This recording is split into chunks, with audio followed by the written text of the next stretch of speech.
We're checking out the Gecata by Movavi. This is a game capturing software. This is a sponsored video, so they got me to take a look at this and kind of play around with it. We're capturing footage, but first we're going to start by actually showing off the thing in action. So you download it here. There's a trial version available that locks you to 10 minutes record time and gives it a watermark that this is a trial. And then there's also the premium regular version, and you can get details on that in the description below and as a comment. So first off, you're seeing the resolution and the frame rate options, obviously, as soon as you open up the program, because we're just going to go over the features here quickly. So the folder, obviously, you can open that up and kind of get an idea of where it goes. And there's the record button, screenshot button, and a pause button. You can also see your time being kind of rendered there on the right-hand side, and how much space you have left in your disk. You can choose the folder for your disk and so forth. And those options can be hotkeyed, you know, pause, start, record, and so forth. So here's the capture tab. You can choose between the game or specifically the desktop. You can turn your microphone on and off. You can adjust the volume for your microphone, and then you can also do the same with your webcam. You can select it and choose it, which we'll show in a bit here. That is your general sound meter. You can kind of move that up and down. There's also the option to split the audio tracks, which is great, as you can see in this first tab here. So first off, right at the top there, you can see the codec at play. You can have a bit rate style. You can choose custom, which is what I've done, and I kind of show a little bit of both later on. So there's custom, or there's the recommended. So the recommended is a little bit easier to play with. It's just a toggle. You go back and forth. Obviously, you know, every computer is different. The specs you have in it determine what you can do. So it's best to really play around with it and find a setting that works well for a, you know, bit rate that you're comfortable with, or even a slider style that you're comfortable with, depending on how technical you are. Obviously, you have the speed versus quality selection here. I'm doing 12,000 kbps. That is kind of the bit rate. And that is just the recommended YouTube type for 1080. There's different types, whether you're doing like 4K or HD or less, and we'll kind of go from there. Obviously, the program can do native 4K, it can do 1080, it can do all kinds of different resolution sizes. There's acceleration, depending on, you know, the type of components you have in your computer. The capture separate streams option, obviously, you can see there that I was mentioning. You can split your voice chat right from your game so that you can put them together in editing and kind of get the right options perfectly how you want them. Here are the overlays, so you can actually put in, like, while you're playing the game, you can see your frame rate, you can see how much space is left, your recording duration, the recorded size, and so forth. You can change what corner it shows up in. If you've done other video editing software, or video capturing software, you're kind of familiar with it already. So here's the general. We have the shortcuts. Obviously, you can customize that if you'd like and reset them to the default too. I kind of mentioned that. The output folders, you can also choose the type of screenshot, PNG, BMP, JPEG. I usually do JPEG. PNG is very nice too if you'd like that. This is just the general tab, so you can kind of put like a watermark on it, send anonymous stats and so forth. So here are the webcam settings, of which we're actually going to open up and kind of set that up right now. So we're throwing in my live cam. You can see me show up on the side there. The settings are your typical settings that your kind of webcam has built in. You can choose the resolution, the frame rate, depending on, you know, kind of frame rate your video camera allows for your webcam. This can be kind of put into the actual video in a corner, or it can become a separate track, again, just like with the audio. They're very specific on that cool functionality there, because you don't want it integrated and then your sound's all screwed up. You want to change that after. You can change the corners, you can change the size of it. Here's a separated version of that in action, where this was taken and then split.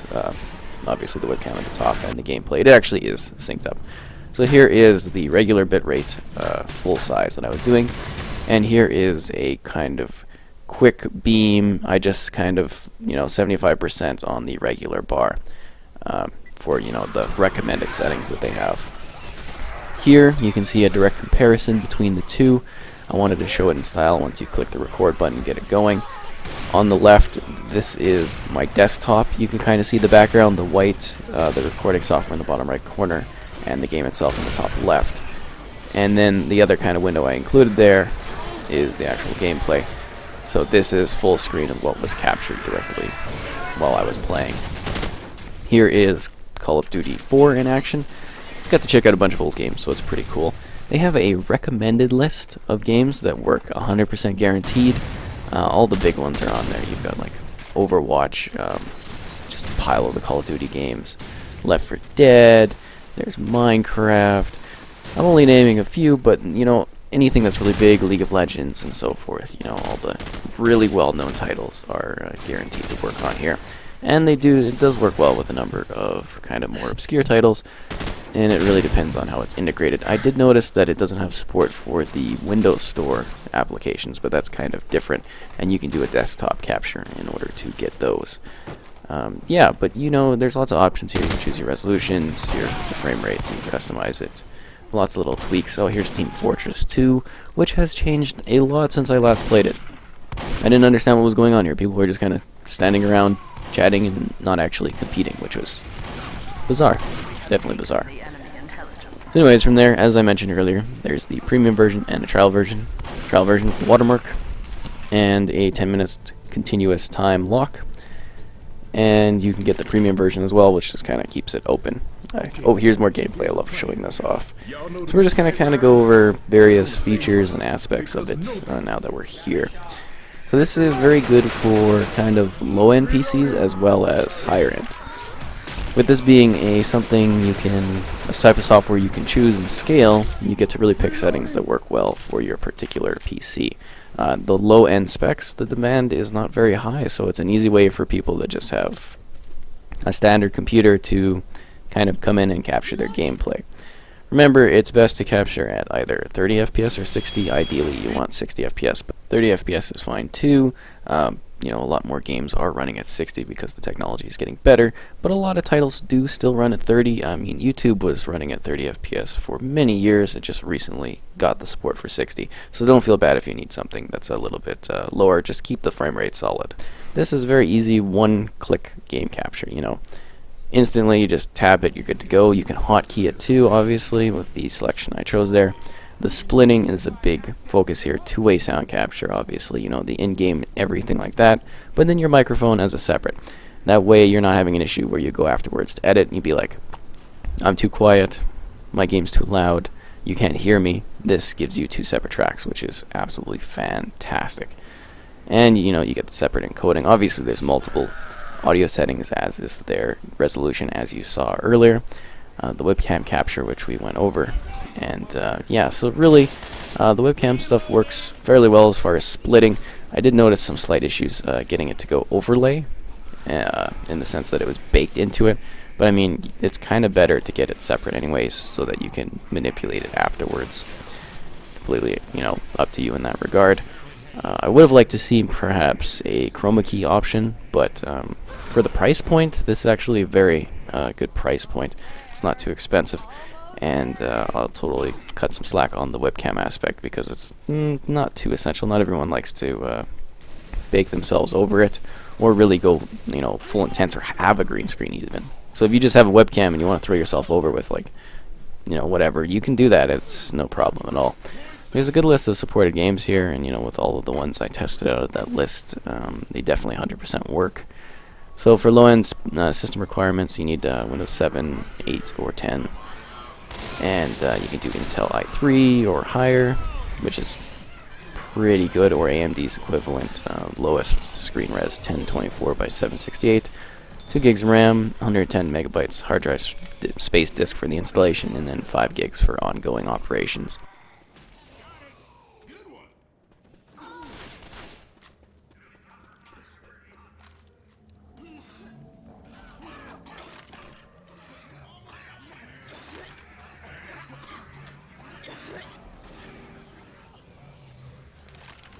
There's the landing pad.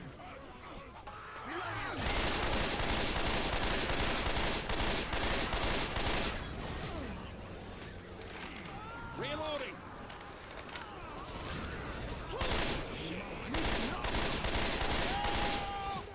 Hold still.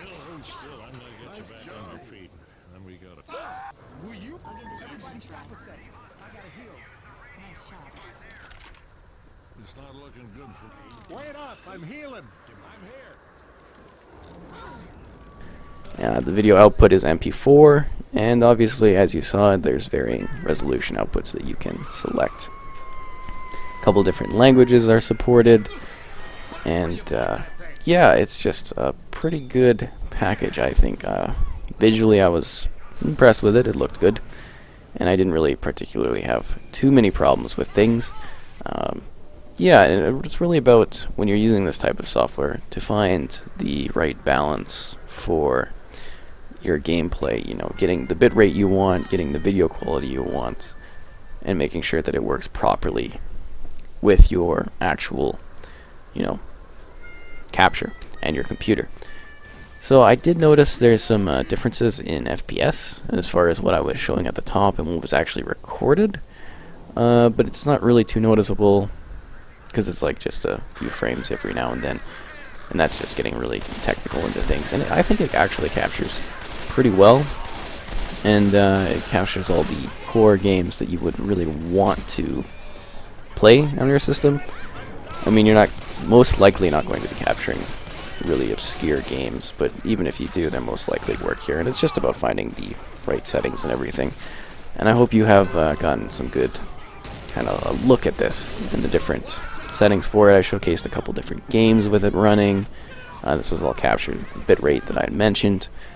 And yeah, so there's Left 4 Dead. You're getting a mix here of, you know, footage of the actual thing and then footage of me capturing the game, just so that you can definitely see that I am directly getting the footage and kind of the process behind it and how the tracking is for the actual overlay. It's a very lightweight system. It doesn't take a lot to run it, and it kind of gives you a lot of quick options to see how you're actually doing performance-wise in your games.